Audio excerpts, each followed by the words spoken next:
on the walls and it's. So we're gonna go ahead and mute you Yeah. until we need you. Did she like Yeah. it? Okay. Yeah. That looks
Every corner of Sunnyside and some sort of white stucco. All in time.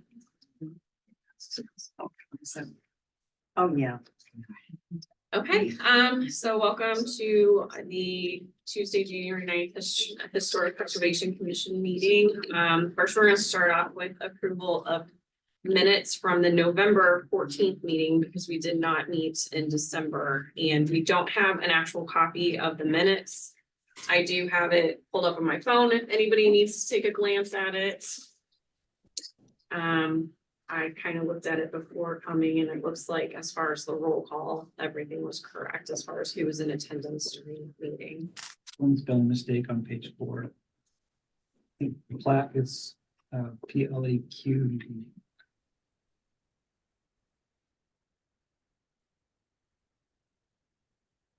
In that first paragraph, but no, third, I guess fourth section. Make sure to talk loud enough so that it goes to the recording, because then it also helps with the minutes for the next meeting. Yeah, misspelling on page 4 for plaque. Otherwise, it's good. Do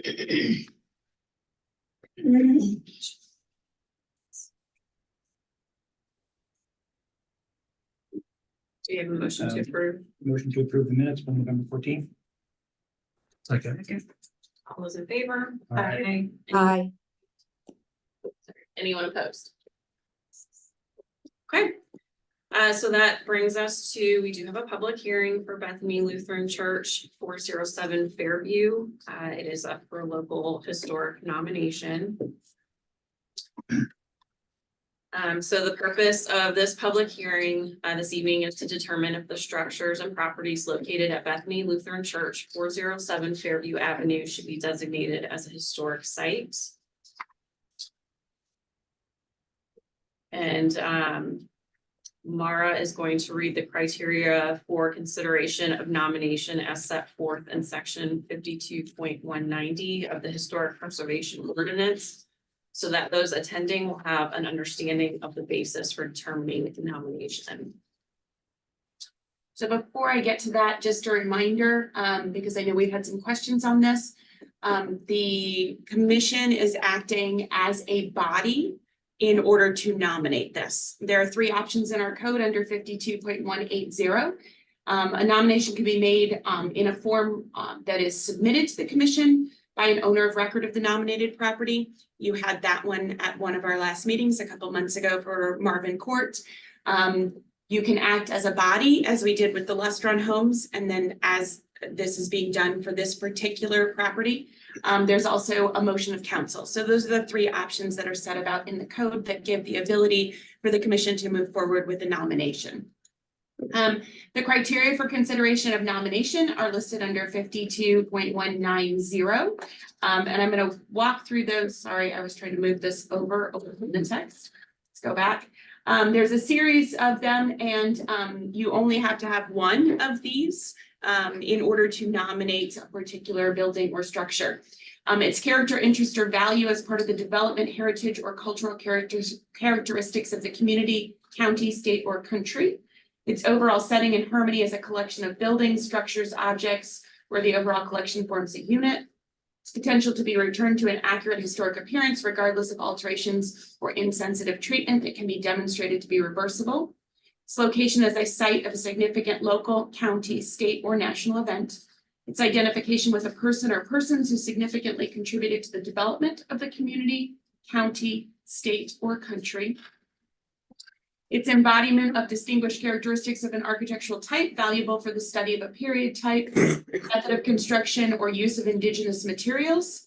Its identification as the work of a master builder, designer, architect, or landscape architect whose individual work has influenced the development of the community, county, state, or country. Its embodiment of elements of design, detailing, materials, or craftsmanship that render it architecturally significant. Its embodiment of design elements that make it structurally or architecturally innovative. Its unique location or singular physical characteristic that make it an established or familiar visual feature of the neighborhood, community, or city. Its character as a particularly fine or unique example of a utilitarian structure, including but not limited to farmhouses, gas stations, other commercial structures with a high level of integrity of architectural significance. its suitability for preservation or restoration, and its potential to yield information important to history and prehistory. So any structure, property, or area that meets one or more of those criteria that has a significant sufficient integrity of location, design, materials, or workmanship that make it worthy of preservation and restoration. So as we go through all of this, and as you all make the presentation about what your findings, we'll get to the end and confirm which of those are being met or which you believe are being met. So then just a quick accounting. In your packets, I did not put every single one of the documents because there were 95 pages of them. You will see there are 2 copies in the center of the table in case any of the commission members want to reference a particular element that was part of the documentation. This is the listing of the documentation of the history of the property. In the packets were also all the other documents that we use when we are moving forward with a nomination.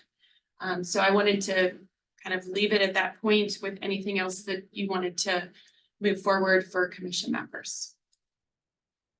Oh, sorry, really quick. A couple things about the land that are more planning items.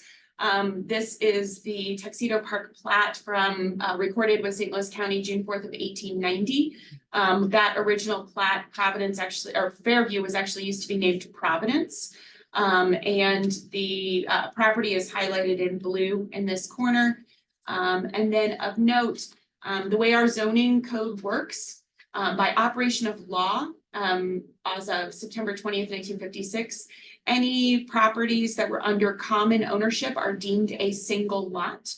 So just as a reminder, this is a single lot that was merged in January 16th, 1933, and then was deemed merged by operation of law September 20th of 1956 through the zoning code. So that area is also highlighted in blue. So those were just a couple of the procedures to get you all started on your hearing. Okay, I just wanted to give a brief overview of the history of the church, concentrating on the church building, of course. If you hadn't been here for our previous discussions, the congregation was founded in 1897 by Danish immigrants who settled the surrounding area of Webster. And in 1904, the church building we're discussing this evening was constructed. It was constructed on land that was purchased by the Ladies' Aid Society, who also hired an architect. The men of the congregation did much of the construction work themselves. And it's a very interesting illustration of how this community, the Danish community, pulled together. The children of the congregation raised the money for the church bell. And a Danish artist whose name is Bernard Hellig came to St. Louis for the 1904 World's Fair. And he painted the mural that is still there today on the wall behind the altar. The Young People's Society of the church raised the money for the room and board for the painter to be housed at the Reverend's home. And in return, Mr. Hellig painted the mural on the church.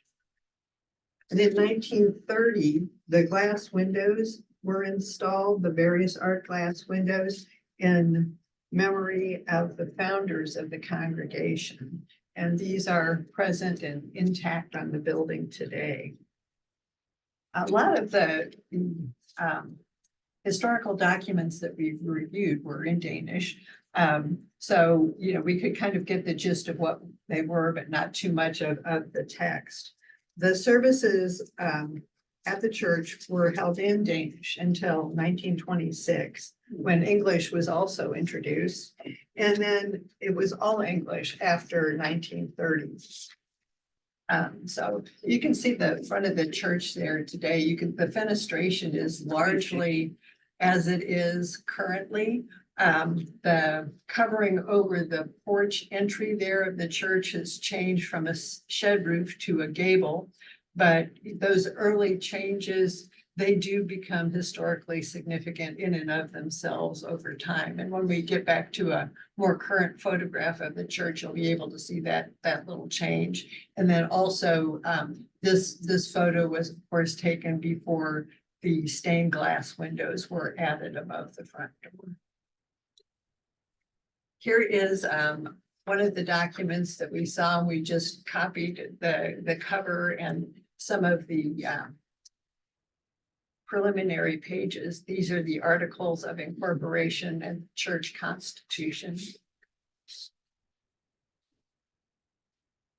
This is one page of a complete church census from the years 1899 to 1926, along with a photograph of church members.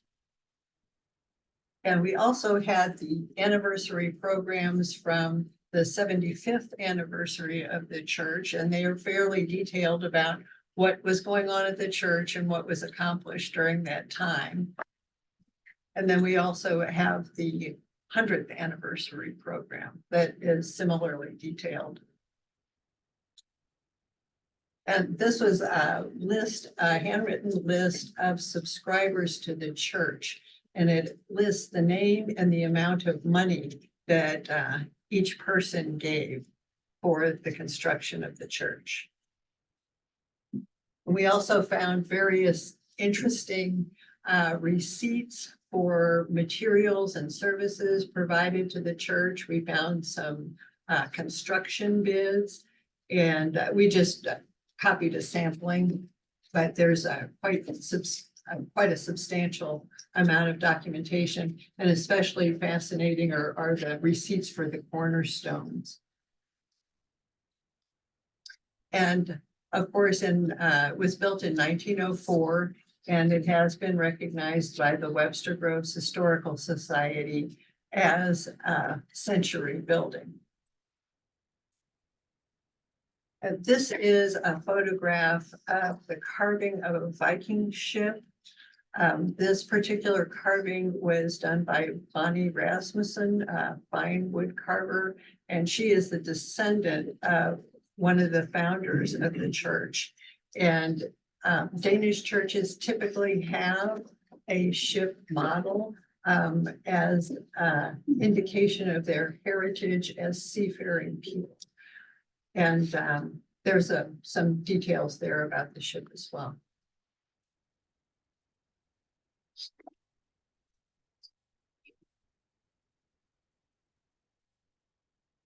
Do you have anything to say?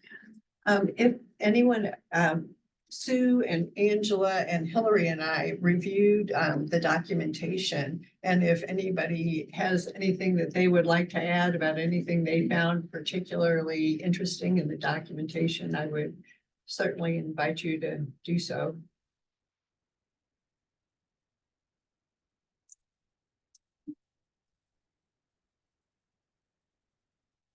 So next, we're gonna move on to the factors again set forth in section 52-190 of the Historic Preservation Ordinance. And the members of the commission will consider these factors when making a determination.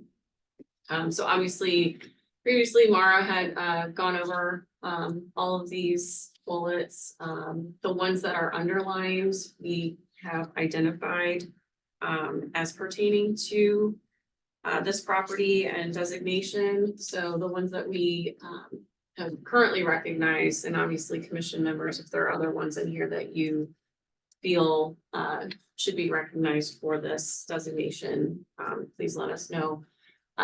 We recognize its character, interest, or value as a part of the development, heritage, or cultural characteristics of the community, county, state, or country.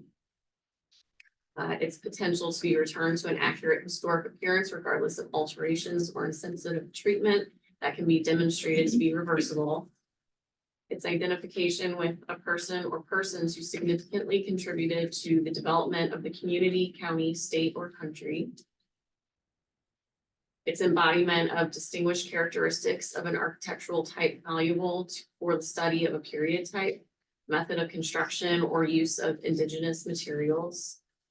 Its embodiment of elements of design, detailing, materials, or craftsmanship that render it architecturally significant. Its unique location or singular physical characteristic that make it an established or familiar visual feature of the neighborhood, community, or city. Its suitability for preservation or restoration, and its potential to yield information important to history and prehistory.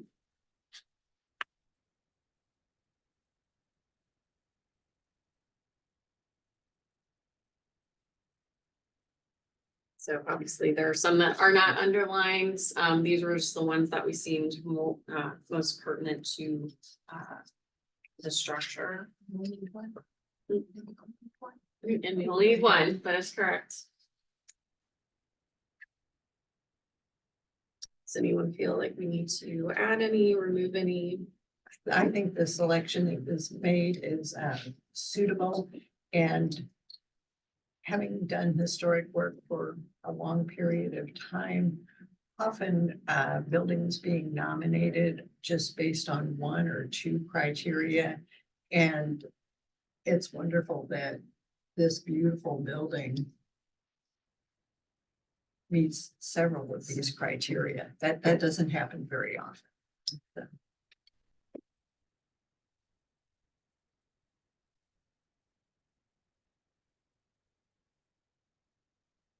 Okay, so we're going to open it up if there is anyone who wishes to speak in favor of this proposed designation.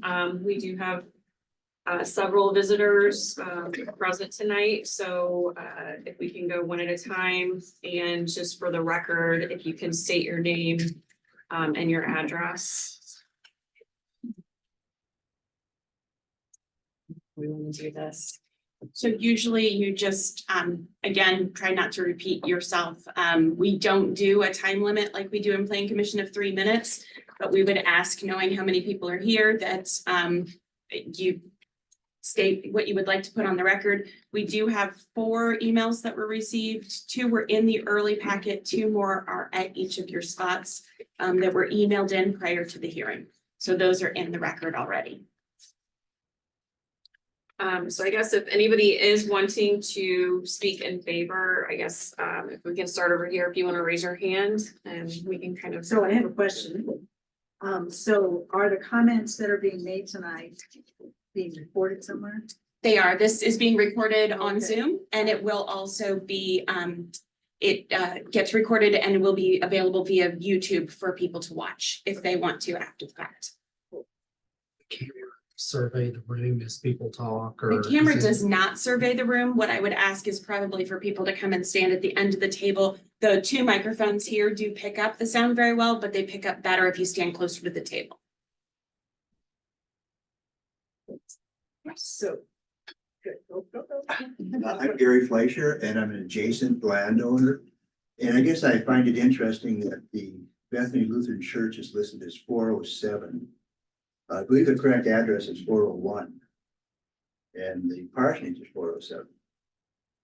County records have it all as one address as 407. 407. Yes, that is correct. And the plan is that the entire lot and building would all be a historic. Then, or it's more than the church, I guess, is what the question. That's what the commission would have to determine. Oh, okay. So that hasn't been discussed. It's been briefly discussed, but as the posting was done for the entire property and all structures, but there's still the ability to determine if it's just going to be one or the other or the combination. It's the full hearing, and then if there's a determination that the commission wants to make a decision, make a change, they have the ability to do that. So that would happen tonight then? That would be happening through their discussions, correct? Thank you.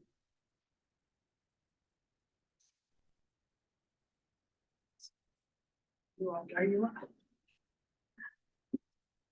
So I am probably the most novice person here about this property, so I don't know that I have the right to be speaking so quickly.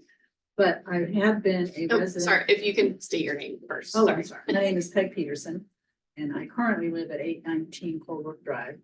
I did live at 628 Cornelia for about 30 years before that, which is right around the corner from this church. And as a resident of that neighborhood, the church provides some history that is valuable, I think, to the residents that live in that community. It is a historic structure that kind of, it's catty corner from the Tuxedo Station, which was also a great kind of landmark in the neighborhood. When my father came to live with me, he's Norwegian, not Danish, but he found the church to be a welcoming, great spot to kind of find new friends that kind of had similar culture. And when he passed, we had a funeral there. It was really great. But I think the value to me as a resident of the neighborhood was its historical significance, and all of that adds to the value of my home and my neighborhood. And so I hope that you will consider this or recommend it. Thank you.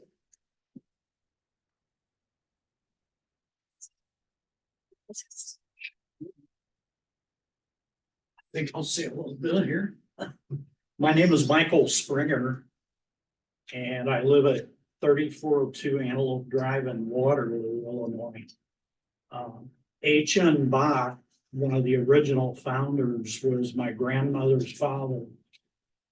And he, of course, when he came to the new country, he was a lath person, plaster and lath. So I'm sure he was heavily involved in the building of this church. And as time went on, the Danish folks they even had school there in the early days.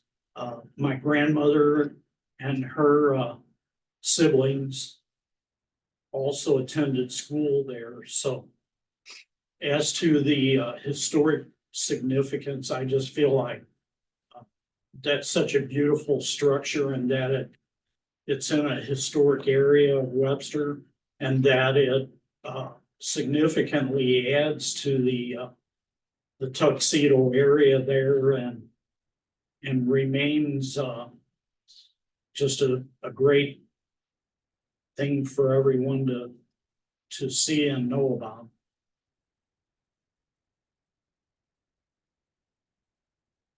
Thank you. My name is Shirley Wolverson. I live at 427 Greeley. My family moved there in 1956.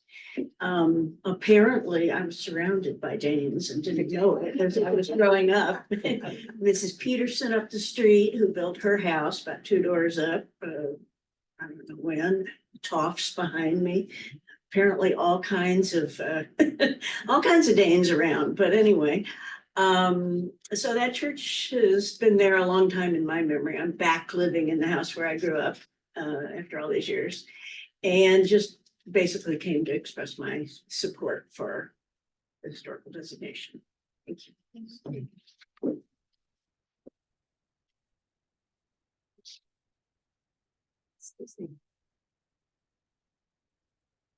My name is Linda Boone.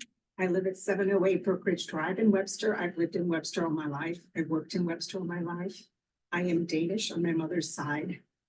And probably my great-grandfather and maybe my grandfather were involved in maybe the construction of the church. I represent the Danish Club of St. Louis, and we used to have all our gatherings there. So we would really like to see this be preserved. Thank you so much.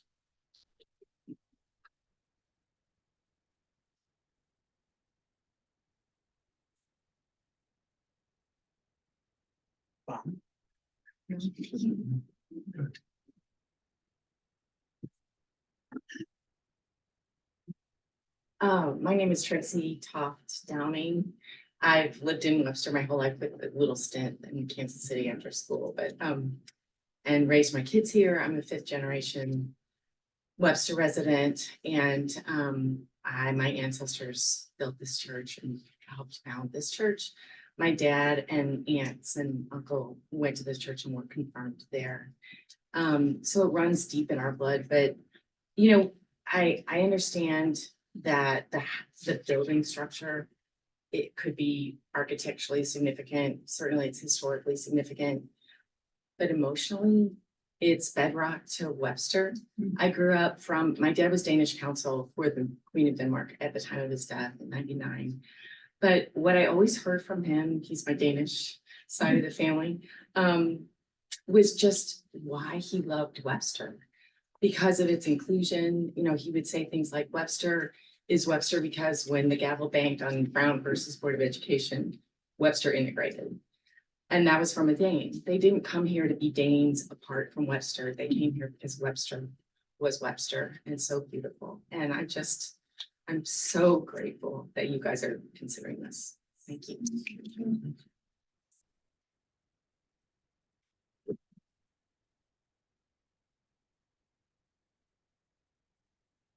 My name is Taylor Rich. I'm 408 Fairview, directly across the street from the church. And I will say that in part, having Bethany Lutheran there was one of the things that I liked when we bought the house. And of a similar vintage of the church, I fully understand what it takes to care for and feed a building of that vintage, even when it's been well preserved and well cared for. Respectfully to the council, when you were outlining the subsections 52-190 that validate if something should be a historic structure, looking at subparts L and M, you talk about suitability for restoration and preservation and potentially yield important information. If there's discussion about whether the parsonage should be included with the church, I think under that subsection, was it B that talked about a collection of buildings? I think it's very important to understand that from the community standpoint and the historic church communities as they existed at that part of the turn of the century, having the parsonage there with the church as a complete unit, architecturally, the two of them do go together to the best that they've been able to for their entire history. So I think it would be very beneficial to view them all as historic structures as a campus under that subsection for a couple of reasons. One, I think if you move forward under this, it allows the great interior that has been preserved to be retained and maintained in its historically significant fashion. However, absent the protection of the historic designation, the building may find new ownership, may be reused, but we lose the ability to preserve that environment, preserve the assets as they've been relayed down to us over the last century and a quarter. But also by keeping campus together, it allows us to retain, I think, a lot of the character of Webster Groves, because if you did not have that preservation, the lot shape, setbacks, frontage, and other things, my understanding is it severely limits it to where there would be very few options, most of which would destroy the character of the neighborhood as it's been relayed, most of which would wipe the historical significance that we keep. And in that regard, since you can't otherwise redistribute the land and put other things in there, I think keeping the two buildings together makes a tremendous amount of sense, because then it makes the house, the parsonage, eligible for the preservation and the historic retention that then the church would be afforded as well. So I just offer that as my view from across the street, respectful of the work that you've already put into deciding whether it's historic or not.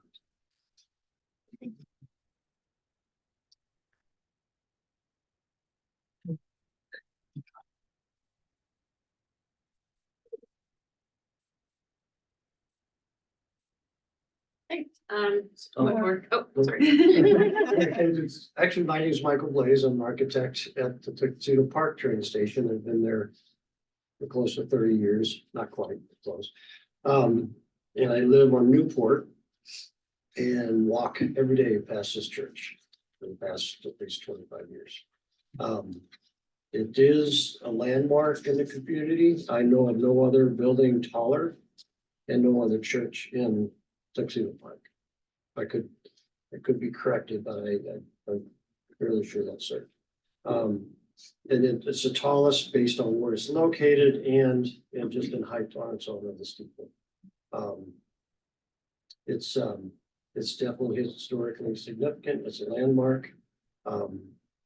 And I'm very happy that you're taking this on and have so much support of it.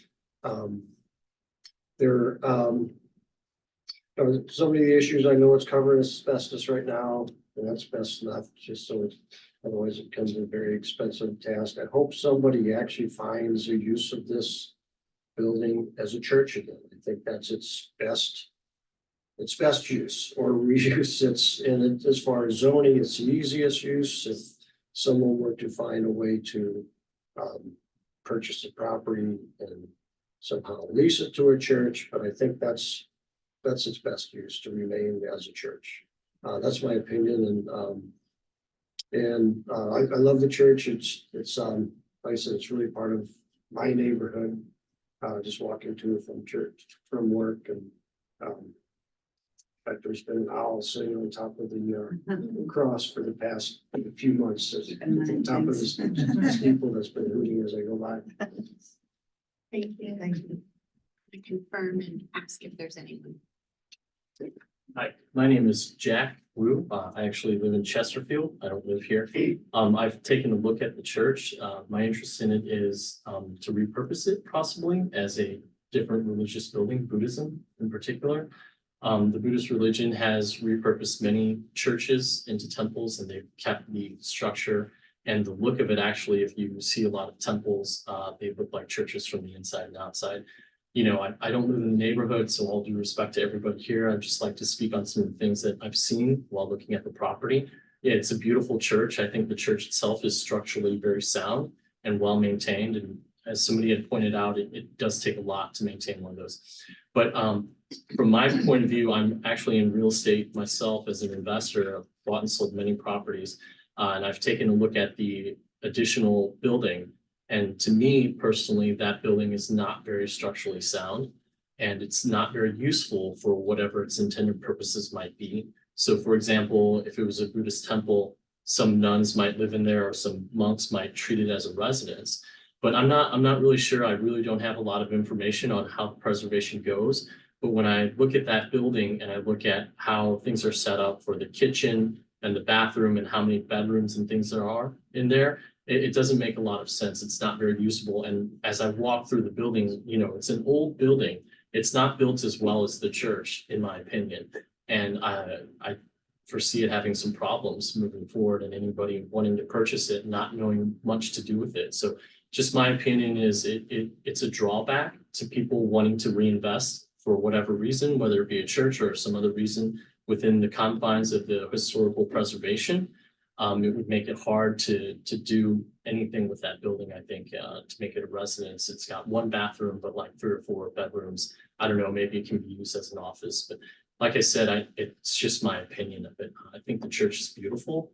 It really is, and it's very nice inside, and you know, I think it makes Webster, it's a great addition to Webster Groves. But the other building and also the additional land, you know, I know the parking lot in the back, there's a big space there. That's just my opinion. I just wanted to be heard. Thank you. Okay, is there anyone else who wishes to speak in favor of this proposed nomination? Is there anyone who wishes to speak in opposition to this proposed nomination?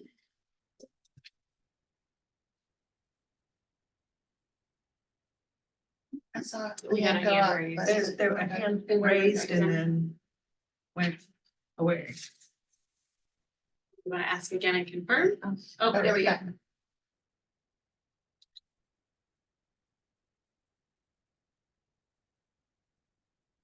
Am I unmuted? Yes, you are. Okay, doesn't look like you can see me, but I'm not sure how to get my camera on. But apologize for that. Because I don't see a way to turn the camera on so you can see me. I can but- move you over, if you want to hold on just a second. Sure.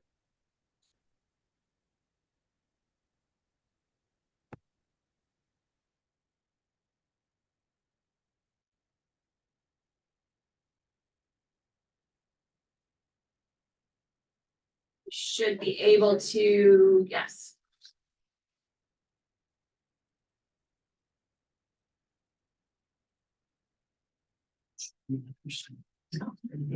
You're muted though.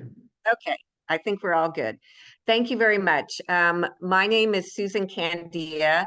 I serve as a bishop of the Central State Synod of the ELCA, and we are actually the owners of the Bethany Lutheran Church property. We became the owners of the property when the congregation unfortunately was not able to actually be a congregation and be a church, holding worship services, able to govern, pay bills, those kinds of things. So we are the owners of the property. I do recognize and understand the historical significance of buildings, the comments about walking by, seeing it. But I also heard many words that it was built to be a church. And the legacy of being a church is to gather people for, in our tradition, proclaim the gospel, share the sacraments, and equip the followers of Jesus to be active in the community. And unfortunately, over the years, Bethany Lutheran Church continued to dwindle in its ability to be a church. And so by the time we had to step in, because there needs to be some entity that oversees, and they are part of our denomination, they were no longer a church, and they no longer function. So right now, the reality is we are maintaining with insurance and utilities and so forth, an empty building. And that is not what it means to be a church. So the reason I oppose this is not because I don't understand the significance of this. In Kansas City, Missouri, I serve congregations all through Kansas and Missouri. Again, I deeply respect the legacy. The way that we hope to continue the legacy is we do have it. Our plans are to sell it because we simply do not have the funds or resources as a synod, as the church, to maintain a building as important and historical as it may be. That is not our mission, and we do not have the resources to do that. So our hope and intention is to sell the property. It would be wonderful, absolutely wonderful. In fact, our Synod Council, our governing body, has expressed their desire that it could be some kind of church or worship center or community building that would carry on, but we have no guarantee. And I also, the fact that there is a second building, a parsonage, which we've heard is not in the best shape. To designate both as historical buildings, quite frankly, really ties our hands. We respect its place in the community, and we are working hard with a realtor to find investors. But at this point, again, we're not in the business of preserving buildings because they have a historical or even emotional significance. And one more thing, again, is that this has been going on for years. And this is not meant to make anybody feel guilty or shamed or anything, but we've heard about the importance of this church, and yet people have not attended this church. It has been vacant. It has continued to, quite frankly, go downhill. I mean, the structure is there, but the inside of the building, we had 2 work days where we cleaned and cleaned because it has been neglected. And so it's hard for me to understand how simply preserving the building is going to benefit the community or is going to benefit the legacy of Bethany.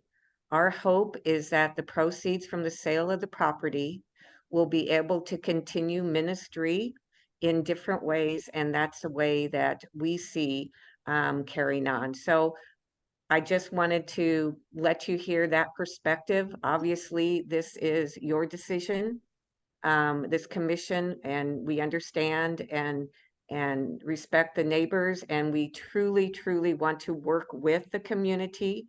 But we also are in a position where we do need to sell this property because we simply cannot continue to maintain an empty building. So thank you for letting me speak. I appreciate it. Yuki? Can I ask a question? I just have a question. You mentioned that this has been going on for years. Do you know like exactly when you guys kind of took over being the owners? Yes, so in our polity, in our constitutions as congregations, the property belongs to the congregation. And we've known that they have been declining in membership, but we did not realize how bad things had gotten until a couple of years ago. And I realized it was in the midst of the pandemic. So we officially took over the property. I believe I have this right, in October of 2022. But we needed to go through a process where if those former members of the congregation wanted to appeal the decision of our council, they had that. And so we needed to wait until after our June assembly. No one appealed our decision. And so after June of this year, we began moving forward with contacting a realtor and putting the property up for sale. Thank you. Can I ask a question? Can I ask her a question? Sure. It's not She's procedure. gone Yeah. now. Well, it's not procedure. Oh, okay. Yeah, you can comment on in favor or opposed, but it's not for discussion at that time. Okay, is there anyone else who wishes to speak in opposition to the proposed nomination?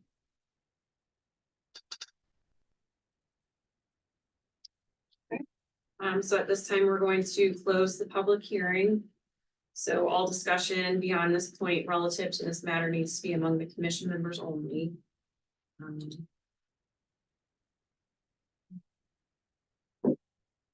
I ask a question? Okay. You have to open the hearing back up again if you're going to. I'm sorry. We can go ahead and open that up for a question. So my question is, what is what impact of a historical designation? What is the impact of that on the sale of the property? I mean, so the property can be sold. Yes.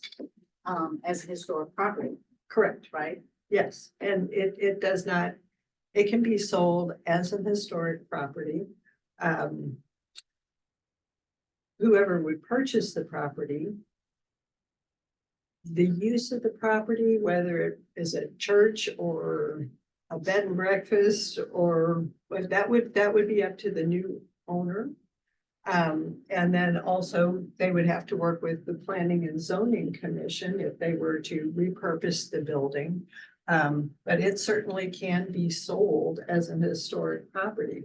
And depending upon the interests of a new owner, having an historic designation on it may be a draw. You know, if they wanted to have, you know, some entity or make it into a residential property, a condominiums or something, that it has that wonderful historic character. So yes, it can be sold, and it can be sold as an historic property. And once that sale is complete, it would be up to the new owners how to handle the property. And of course, working in conjunction with the city. Have they had any offers on this? The church, I was curious. That wouldn't be a discussion. Okay, Because I that just- doesn't relate to your determination. Yeah, I was just curious the way she was saying, like, they're really like being held up. Well, does anybody find it? I have a Curiosity. question if it's still open. You Sure, mentioned go ahead. condominiums. I guess I had heard that term used before related to the structures. I'm not proposing that it be used as a condominium. I'm just saying that if it were to be sold, it may remain as a church or a sanctuary or a gathering place, Or it might be changed to another use, saying, you know, we can look around Webster and see things like a school that's a condominium or an apartment building. There's a church that is also just right in the same neighborhood there that's currently a bed and breakfast. And this wonderful building has been preserved for our community to enjoy and for that history to be in our presence, but it's serving a new purpose. So any new purpose would be up to the owners. And, you know, it's, I personally am very much in favor of adaptive reuse of buildings. Buildings do have to change over time. We appreciate that. But having them remain in place in our community serves us as a community, and it also keeps our history out of landfills. So it's a very sustainable practice as well to repurpose a building, even, you know, if it is or isn't a church or meeting place. So a condominium would be considered residential? So, no, I want to make that very clear. A condominium is multifamily. So in order to do something like that, there's an additional procedure and a public hearing that would have to happen in order to do something like that. Yeah, it would have to be work within the zoning laws. Correct. And some new use may, Two families. some new use may involve Planning. planning and And zoning zoning. changes. I'm just, you know, I'm not saying that this property is currently suitable for X, Y, Z. It would need to be working within the framework of the city's laws in order to change the use and to alter the structure in any way. And of course, there's procedures that all go along with that. And I'm fully supportive of being the adjacent neighbor, not to have it vacant. I think that's extremely important to the neighborhood and people that live in here. Well, and correct me if I'm wrong, but unless it's anything else other than a church, there'll be a zoning change. And the underlying zoning is the A4 single family residential. So no, there are a number of uses. A school could go in there, a daycare can go in there. If it was a bed and breakfast, it would need to be a CUP. But there are a number of potential procedures without having to do a full zoning change. And then there are still some potentials with overlay and other things like that, but the comprehensive plan identifies it as a religious institution. So any change that is other than a CUP or something under the underlying zoning would be against the comprehensive plan. So there would be other things that would need to come into play. Okay. And then one That's where I other. was going. Yeah, I knew where you were going with that. And then one other reminder clarification, because I think it's a question that might come up. Just because it's designated historic, which we have historic structures all around the community, does not mean that they can't come in and request for a demolition. So I want to make that very clear. It's not a full, this isn't a full protection. This is simply a designation. And then if someone should ask for a demolition, there is a public hearing. So I want to make it very clear, we as a city cannot completely prohibit someone from going through that request. There is a process and a procedure. If they wanted to demolish it after it became nominated historic, it comes back before this board with another public hearing. So just making clear, you know, there are still steps and the code is available online in case anyone wants to see it, but I want to make sure that's very clear. You know, there's only so much in terms of different types of protections. There's different layers of protections, but making it very clear, there still is that ability that someone can still then request the demolition. Before comments close, I'd also like to add, first of all, green building is the big thing now. And the greenest building is a building that's already standing. Besides that, there's benefit to buyers in having this designated historic. It is the first step in obtaining tax credits. This is actually money to be able to use on the building in helping maintain its current shape, form, and help restore it. There's a benefit to having it for the seller and the buyer, to find a buyer that's interested in obtaining tax credits. So I just don't want that to be forgotten with it. My name's Robert Williams. I'm the broker selling it, okay? We have a couple buyers that are interested in leaving it historic.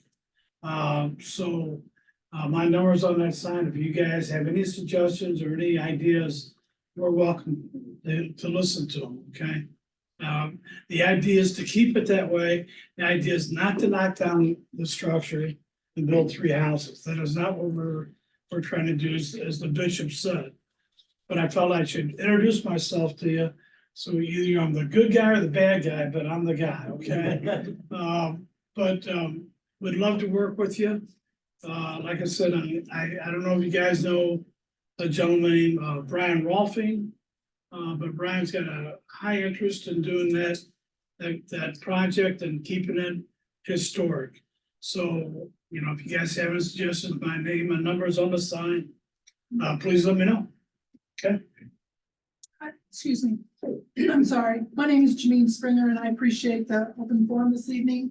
And I believe you said you had 4 emails. I have 4 emails that came in. There's one from Margie Brubaker, one from Deb Peterson, one from Hallie Atson, and one from Tim Leishman. Those are the Is there 4. any, so this is an open forum, so we know what everybody said and who it is. Is there any way for us to have access to those emails so we can see? The packet is available online. So the agenda has hyperlinked the packet. There's 2 of those letters were in there because the packet went out packet went out after 2 of the emails arrived. The other 2 emails will be added to the packet. But yes, those are all public records. Thank you. Hi. Now, This time we're going to close our public hearing. And again, all discussion beyond this point relative to the matter is among the commission.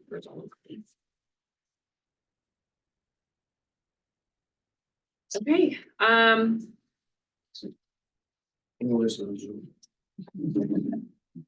well, I want to thank Sue and Angela and Carol and who else? Hillary, for taking your personal time to come up here and scan documents. It's very much appreciated. Thank you guys for taking the time to do that. Does anybody have any questions regarding the information that is that was scanned into regarding the history of the property?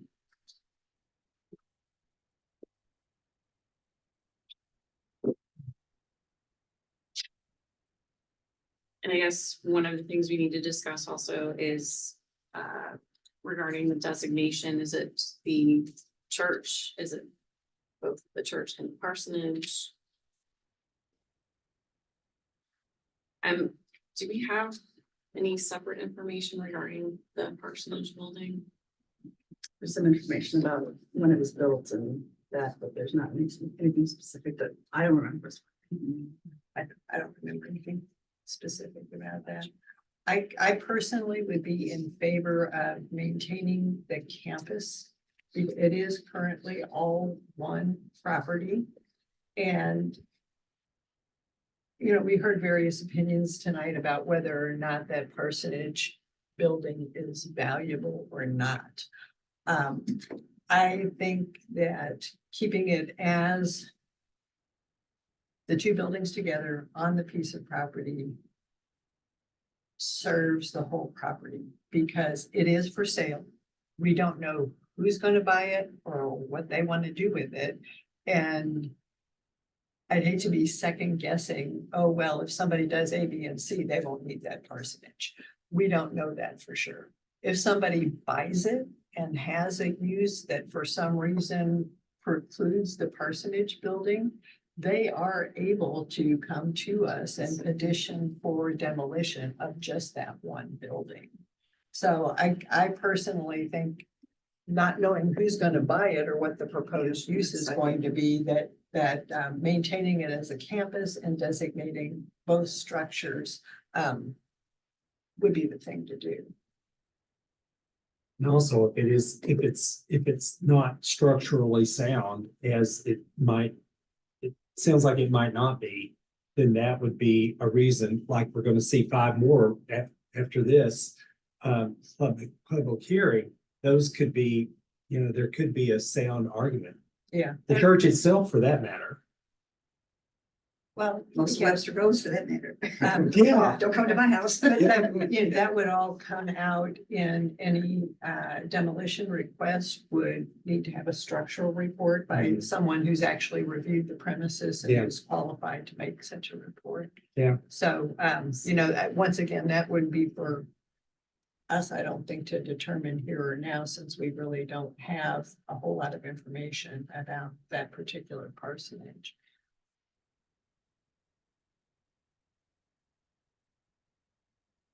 When I have a question, just a procedural question. So let's say we vote unanimously to make the campus historic.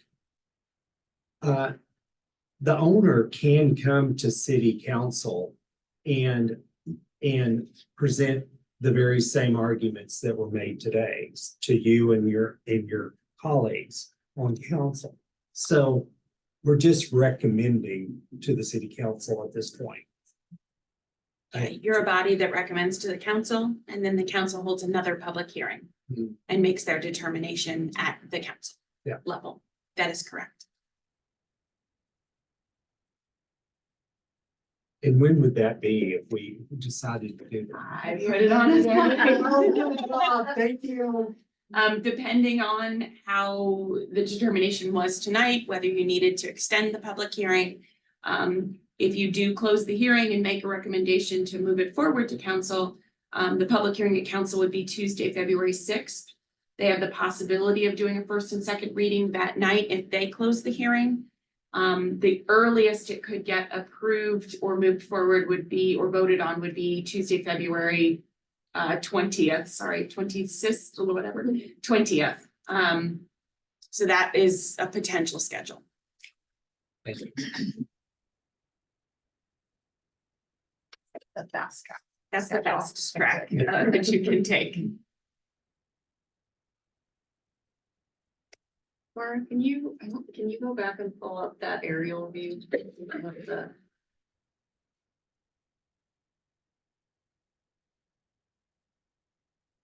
Wait. Yes, this. And yeah, and the next one, can you kind of reiterate what you were saying about this? So the way that our zoning code works, in September 20th of 1956, when our zoning code was approved, the community was so established that as a part of the code, they stated that if any pieces of property were under common ownership prior to 1956, the date that was approved, they were deemed merged, so that property owners wouldn't have to all come in and try to establish and create small consolidation plats. So that the way our code works, if someone owned 2 pieces of property, but they were or they bought it after 1956, they do not have a consolidated lot, essentially. So we always go back. We have a series of books. This is a St. Louis County book that gives us some of the deed information that helps us establish whether a lot is already consolidated or whether it's legally 2 lots. Because some people purchased it after 1956, have maintained it, but they actually legally have 2 lots. So in this case, all of the pieces of property were purchased, and you can kind of see the lines were removed by St. Louis County here and here because they were deemed as a single lot. And our zoning code further establishes that it's one single lot. So any procedures that would have to happen regarding that piece of property would relate to it being a single lot.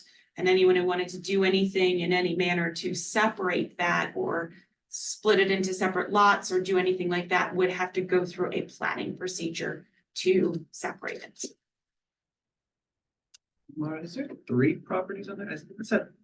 It's a sliver, so the way that the original plat established it, it was lots 44, 45, and 46. And so that 46 was a tiny triangle.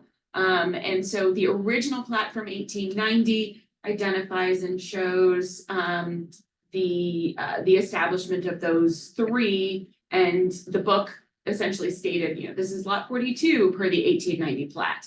This is lot 43, 44, 45, and then there was a triangle that was 46. Right, so there's just in that kind of hazy outline, am I seeing three buildings though in that? There's a garage, Oh, there's is a that what that garage back here. Is that still there? Yes. Okay. Yes, and just know, this is not drawn to scale in any way, shape, or form. It's just county's book where they would sketch what the structure, that there was a structure there. And then they would identify, you can see, they would identify and handwrite in pencil each of the times that it sold and the last names. So we usually give that to people when they're researching their property for like century home designation, gives them a starting point to work off of. They're books, they're about this big and they weigh probably about 30 pounds. And everything's handwritten in it. And so whenever we have someone coming in and trying to determine, do they own two lots? Do they own one lot? Is there some other information that we need to find? We go back to these books and pull them out. Mara, when we were going through those lists of reasons to make it historic, one of those was its significance to the community culturally. So I just wonder, I think it was maybe it was A. So, I mean, there's a very strong chance that this is not going to be a church. More likely than not, it will not continue as a church. It'll be something else, bed and breakfast or a meeting hall or something. So if we designate it that way, are we limiting in any way what the new owner is going to use it for? No. We're not. No, Okay. no, because I mean, the physical structure is there, its history is its history. And its cultural significance is, as we've been discussing here, kind of a representation of the Danish settlers in that area, making it the centerpiece of their community. So I think that remains no matter what, even if it does change use. Yeah. There'll be a plaque or something that will identify this is what this used to be. Okay. It might not have some physical designation, but we have the historic nomination and everybody in the surrounding area, we're all aware of it. And it would also, if it goes forward, there would be an ordinance that designates it, that documents all of this.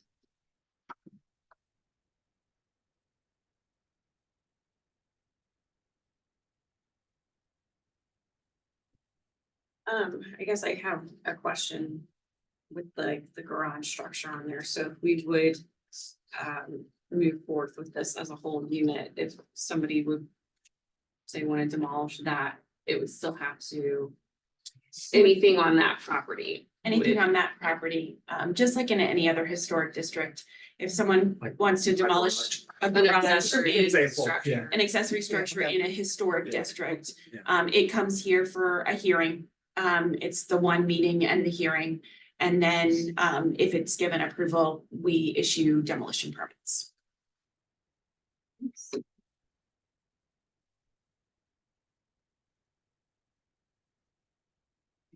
Any other questions or thoughts or discussions? It's certainly historic. I mean, it's tough to deny that. Yeah, I even tried to do a little bit of extra digging on newspapers.com and I wasn't even gonna come close to what you guys scanned in. Obviously, there were ads for Sunday school and softball leagues and things like that. I would like to take a moment to thank all of the members of the community who came out here to participate tonight, to speak We up. learned something from everybody. Thank you all so much. On such a nasty night. Is anybody ready to make a motion? think you should have the honor of making the motion. I'll make a motion to approve the historic nomination of the Bethany Lutheran Church property and all of the buildings thereon.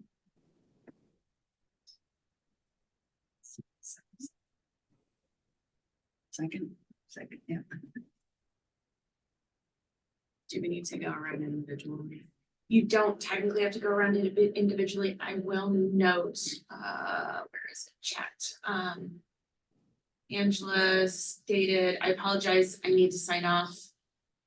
If possible for my vote to count, I'm in favor of recommending designation of the full. Okay, so I know she was on for most of it and we continued forward. I'm just throwing that one in there too. But yes, you're not required to take a full voice vote of every member. You just need to ask for those in favor and those opposed. Okay, so all those in favor? Aye. Aye. Is there anyone opposed?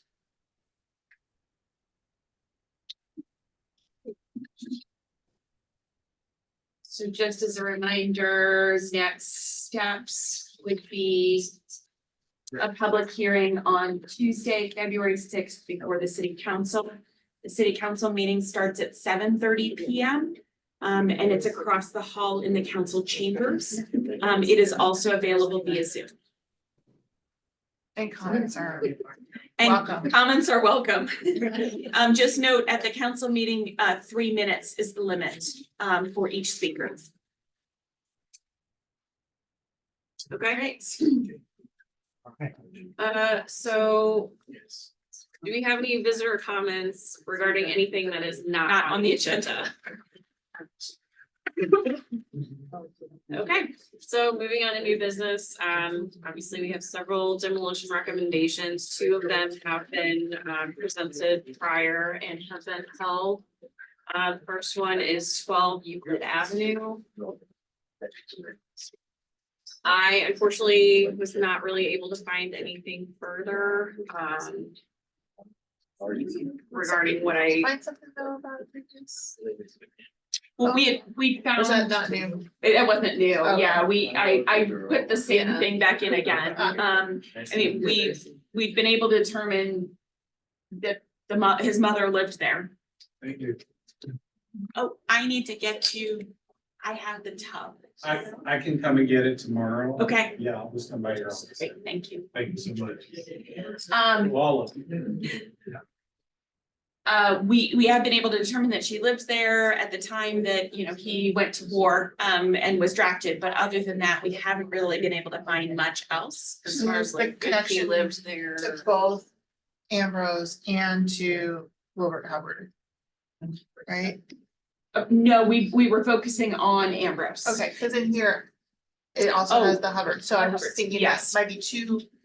The Hubbards, we didn't really, that was just a Got it. name, that was just a name, and so we were trying to figure out, because we did have Mrs. Hull, who is his mother, and Carol was able to track back to her being the owner of 12 Euclid in 1941, but other than that, we haven't been able to.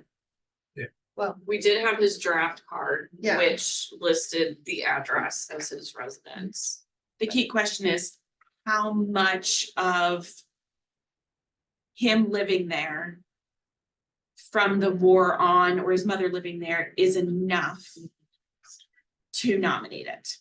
Is the Yeah. key question. I will say that, excuse me, Doug, go No, ahead. no.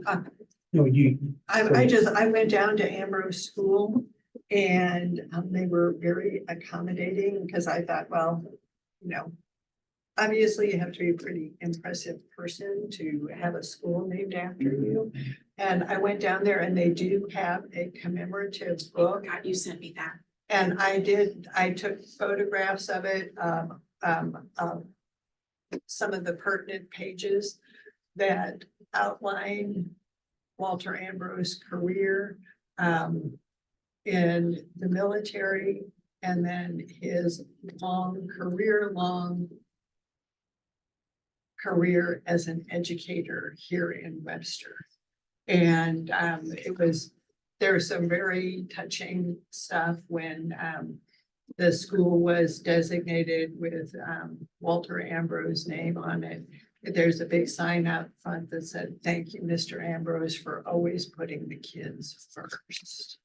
And then there was some additional articles that I have forwarded to Mara that were from the Kirkwood Webster Times about Walter Ambrose. And unfortunately, we don't have any of that here.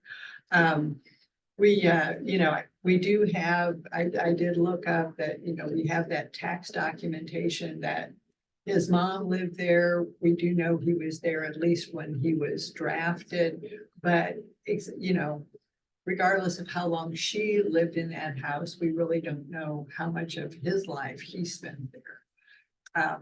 So that's a little bit, Do you know what the Yeah. date was on the tax document that you found? Was I looked at 1941 because that was the date of the, Okay, his draft, that he was drafted, and I thought, well, let's just target that. So, yeah, I did find her and her name, and it does say, 1-2 Euclid in your tax document. yeah, and I did try to go through the library system with the building permits and I just couldn't find anything. I had done that too, and I came up dry on that as well. I think that we don't have enough to make this house designated. Because he is honored in Webster through the school. But I don't see a connection to this particular house that makes he's already honored.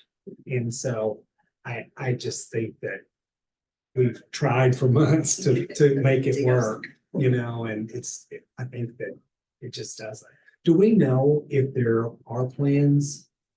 It's the same as a lot of the other lots. There's it? no specific But designated. this specific one can't, I'm just simply saying that because in the past, they've asked me about doing a demo in a single family. And it's a very, it's not very deep of a lot, which causes a lot of problems with, you can't really get a detached garage. You're not allowed to have a front entry attached garage. It's not wide enough to get a side entry garage. You're not required to have. Church, right? No, you mean Is it not next door to the? there's a piece of vacant land. And then there's a church Farther away. farther, yeah, so I Not mean, Next to. no, there's land that's owned by the church next to it. Yes. Doesn't make it any deeper. It makes it wider, Wider. yes. Cuts down with the developer, can't cram 3 houses in there or something. Well, I'm just saying. it's difficult to get a single house on this lot. Right. It's very difficult to get a single house on this lot. Yeah. If you're working with the existing house, a lot more flexibility because you're not having to establish new setbacks on a vacant lot based on what's surrounding it. But no, there are no specific plans for this lot, similar to a lot of the other ones that you've seen in the last The few months. purchase price is pretty modest, so it must be limited somewhat It was to purchased a long what. time ago too. Oh, that's true. 5 years. Well, Well, it's tiny too, 700 and something Yeah. square feet. Yeah. That is pretty small. Yeah. Big for me. Right? I think if we were able to find more detail as far as his life there, or if this was in fact a childhood home or something like that, but the fact that we can't trace back to that. And again, yes, he is very prominent in the Webster community, and I was able to find addresses that he lived at as an adult. It wasn't him coming back to this residence, so.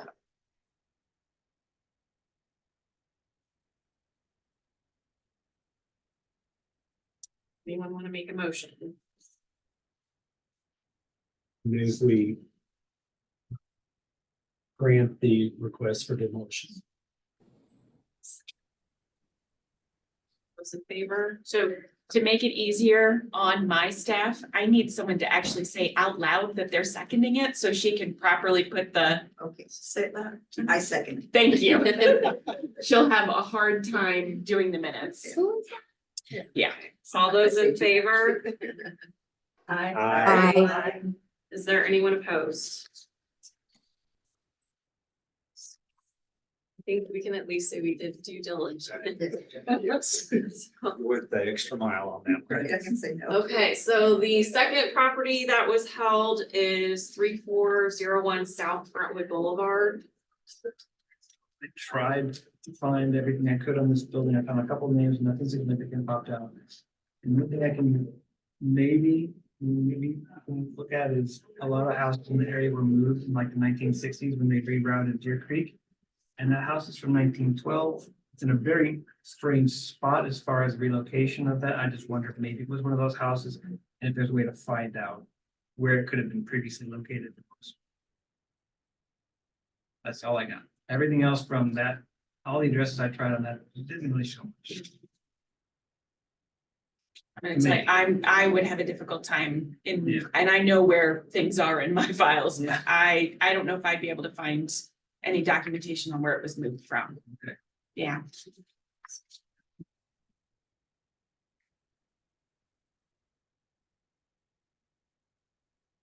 And I would move to approve this demolition. 3401 South Brentwood Boulevard. And I will second. All those in favor? Aye. Anyone opposed? So that brings us to the new demolition recommendations on tonight's agenda. First one being 780 Tuxedo Boulevard.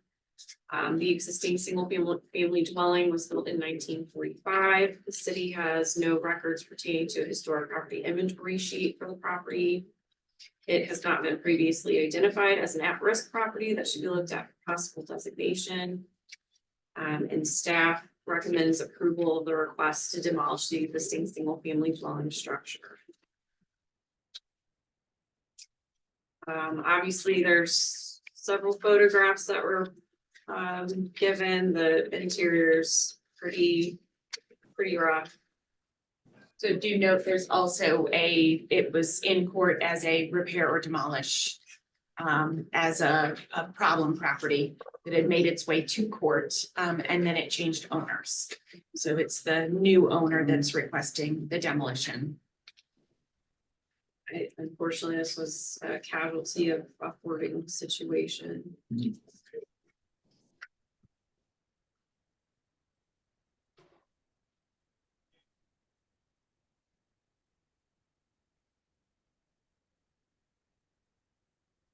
I'll make a motion to approve the demolition of 780 Tuxedo Boulevard.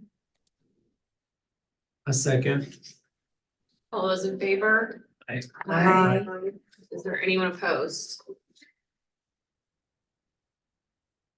Okay, next demolition request is for 224 Oak Tree Drive.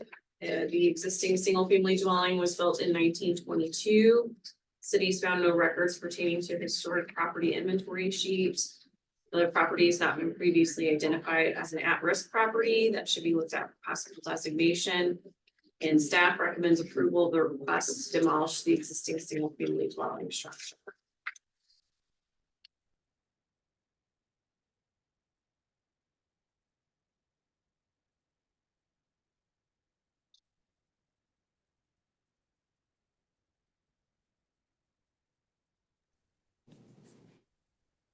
I did just a quick search on newspapers.com and really did not come up with anything for this address. It's like a decent sized yard for possible other home to be built.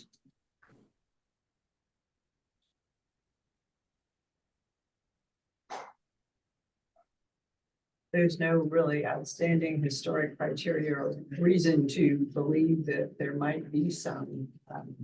Really wouldn't have any reason to move forward with anything but recommendation.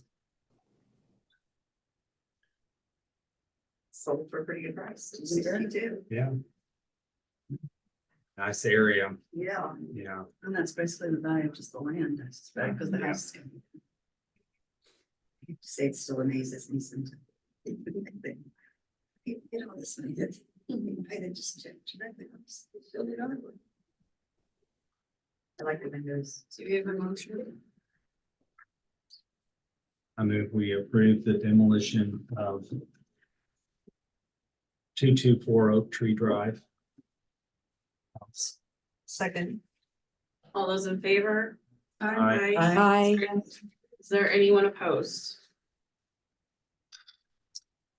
Okay, next property demolition request is for 643 Marshall Avenue.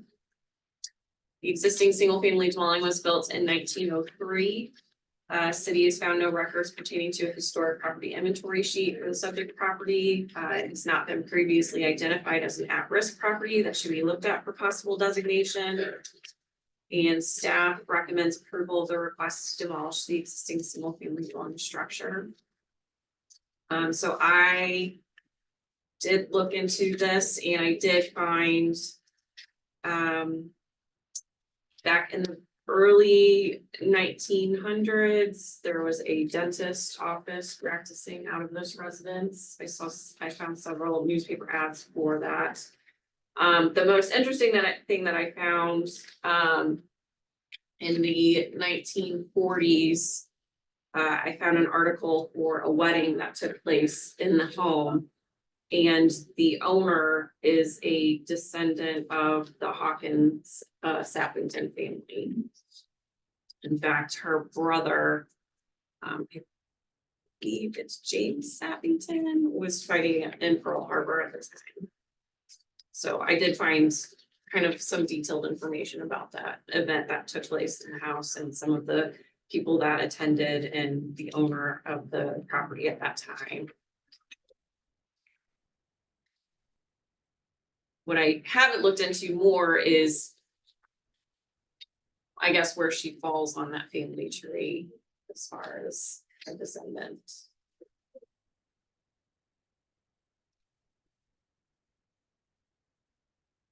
It looks as though it could be salvageable if someone wanted to take it. But I'm not seeing anything historic about the house. Other than what you just mentioned.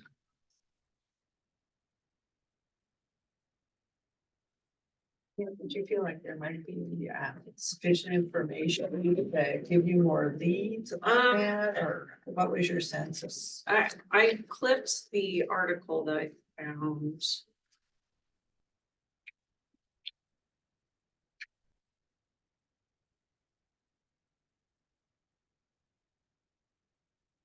So the bride that was married there was Cynthia Hawken, so her last name was Hawken.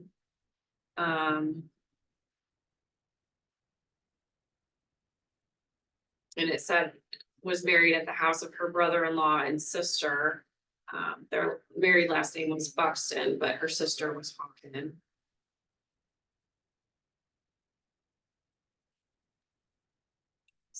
They listed their brother's name.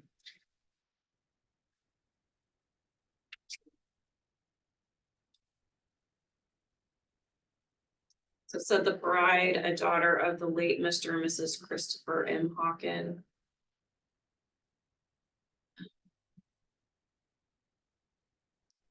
Is the sister of Mrs. Phillip. So one of her sisters who lived in San Francisco. Her brother was Joe Sappington Hawken. He was stationed at Pearl Harbor. And it just says she is descended from the Hawken and Sappington families, who located in St. Louis County in the early years of the past century. That article, just because it was a wedding announcement, listed a lot of names as to who was attending, but that was the only prominent thing that I could find, was that an owner at the time was related to somebody with the Hawken family.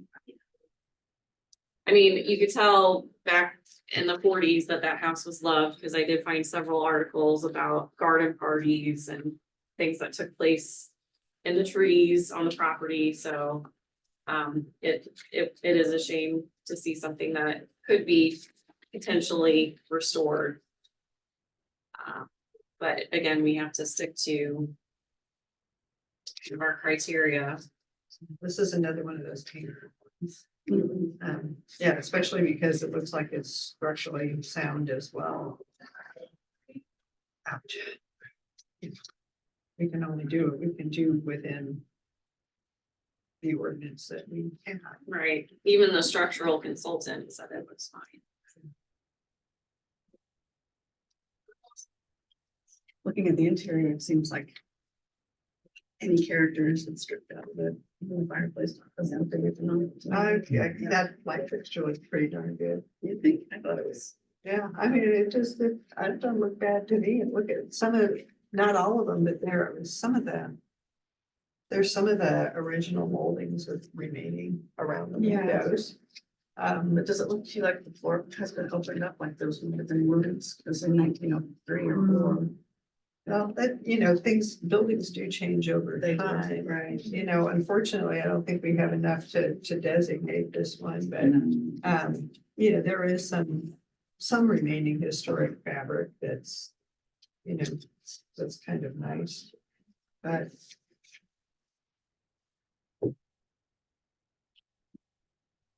I mean, we can always recommend for the record, that the owner take in consideration salvaging any moldings or anything that potentially be saved.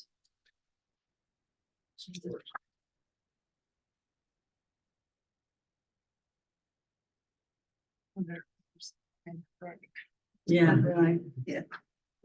I would say with them.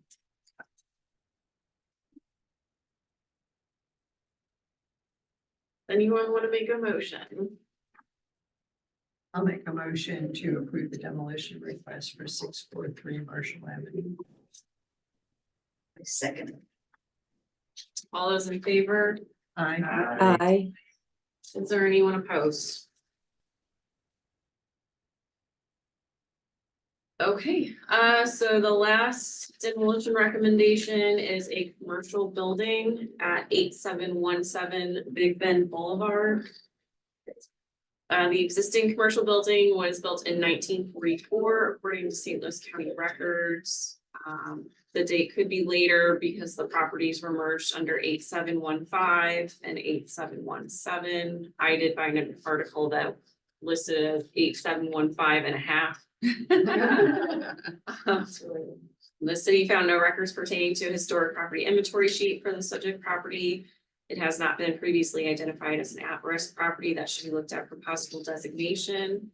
And staff recommends approval of the request to demolish the existing commercial building at the subject property. Frame shop's moving down to Curie. They have moved. Yes. Yeah. So I looked into this, obviously with the address being a half. The only thing I could find was back in the 60s. It was an art gallery for local and regional artists.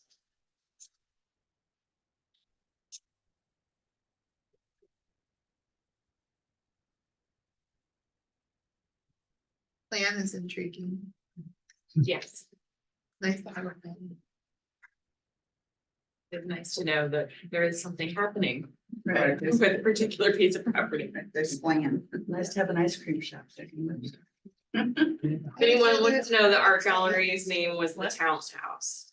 So that's like What was the name of it? the Talent House.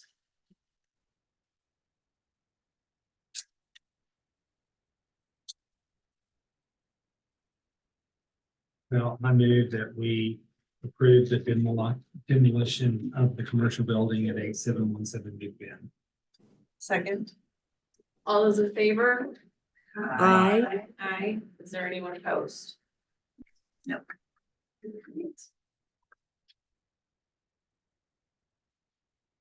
Okay, that brings us to old business, which is our conversation on the 2023 project of conservation districts.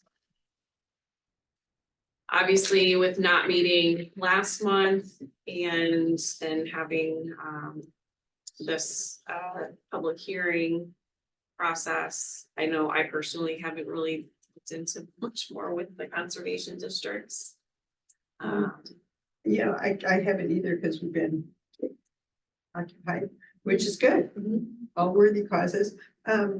I just wanted to touch base. I know I've asked you this before, Mara, but you know, with the comprehensive plan developing, can you give us any input about what would be needed from us, or if there's any particular time window we need to be looking at as far as including the conservation districts in with that? So the bids for the comprehensive plan are due on the 27th of this month. And then we'll start with interviews. I don't have the whole timeline in my head, Okay. but the intention is to get someone hired this year, earlier rather than later, start the process, hold public hearings. So at that point, this will be when you'll get integrated into the plan. But at this point, they're providing us with a proposal of how they're going to do everything and involve the community and what kind of meetings they propose and how many meetings to have and how to do all of that. So I can't give you anything more than probably we'll be starting soon. Okay, so it seems to me that, you know, when we get a little breathing space here, which hopefully is here, we can maybe start looking at lining out what we as a commission would like to see as far as an outline for historic conservation districts. And then maybe look at the potential of working with other boards or commissions to maybe expand the concept of conservation districts to green space or to sustainability, so they could, you know, have conservation districts that would be outlined in the ordinance. So it could be not only historic, but maybe look at some other disciplines to have, okay, well, we want to do a conservation district, if we're going to do it all about, you know, sustainability practices, or, you know, that's what I think, just kind of start getting a general outline, of course, concentrating on our material first, but then, you know, maybe suggesting to others that they might want to consider this for things other than historic. I mean, I'm just like saying, well, you know, here we go. You know, if anybody else has any ideas or suggestions, please, by all means, chime in, because we're just kind of getting our foot, you know, our toes in the water here. I mean, Mara, do you have any thoughts? I don't have any room in my brain right now. Sorry. You know what? I understand. I think we all do. But I haven't been home yet, so I'm meeting my family for dinner. Have good dinner, that's a good idea. so I'd say, let's put it on the agenda for next month. Absolutely. And if you get a little space in there and have some thoughts. Yes, I'll let you know. I will let you Do you have know. any insight into demolition requests for next month's meeting? I have one that has been turned in, so I do have one, but I think that's it. Have you gotten any nipples on who might be bidding on the comp plan?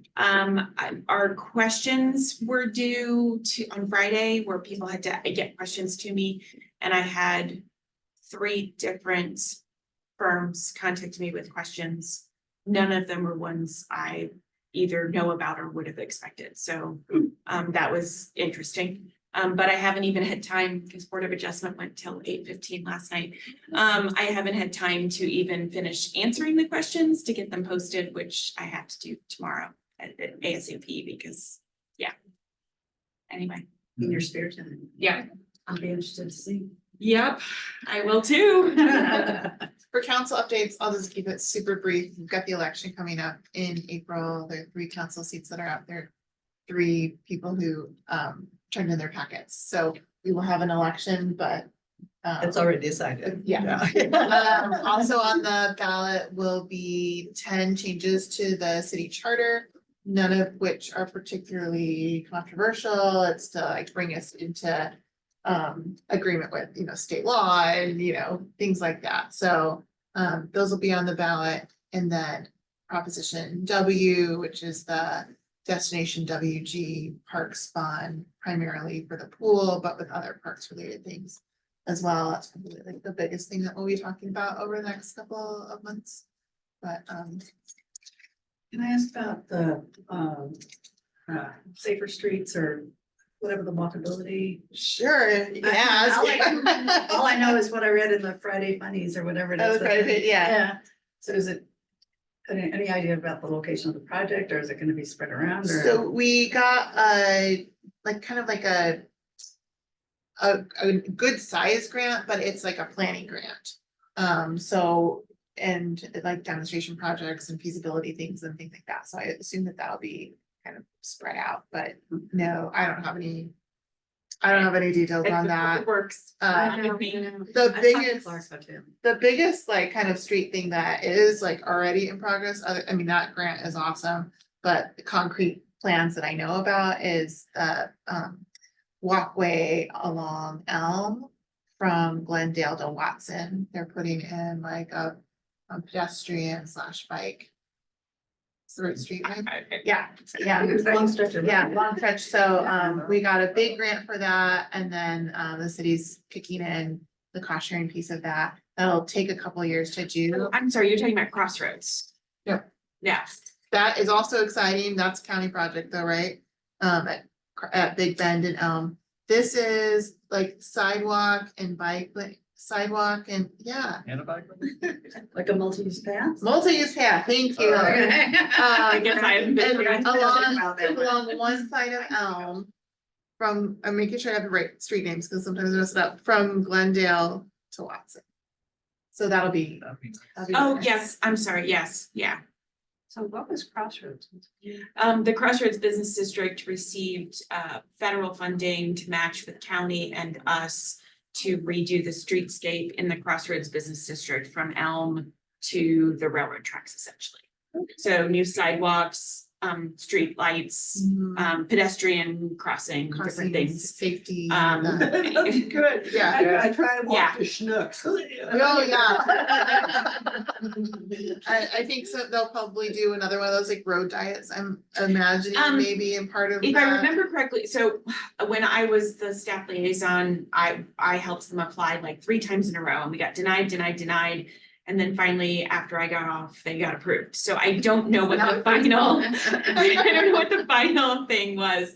The original design that we had was to have on-street parking on both sides at all times of the day instead of that back and forth thing with county, because county is changing everything so that like the whole area in Old Orchard, past Old Orchard is not gonna have you can't park on one side in the morning and the other side in the evening kind of thing. So it was gonna remove that, do on-street parking on both sides. There were some bump outs to cross at Alma, and there was an additional bump out to help make it safer to cross across Big Bend at Elm. The sidewalks were getting a little bit wider, but it's still tight. It's still keeping everything like, 9-foot wide parking and then the 11 and the 11. Yeah, it was right in there and keeping it tight to keep people. Well, going there's through nowhere slowly. to go. Yeah. There is nowhere to go. But yeah, it does help with speed. Yes. Yeah, absolutely. Yeah. I have to. Yeah, I was gonna say. Yeah. Do we want to make a motion To adjourn. to adjourn? Anybody? Second. All those in favor? Aye. Anyone opposed? All right, thank you, everyone. Thank you. The slush. Thank you, good job, Liz. And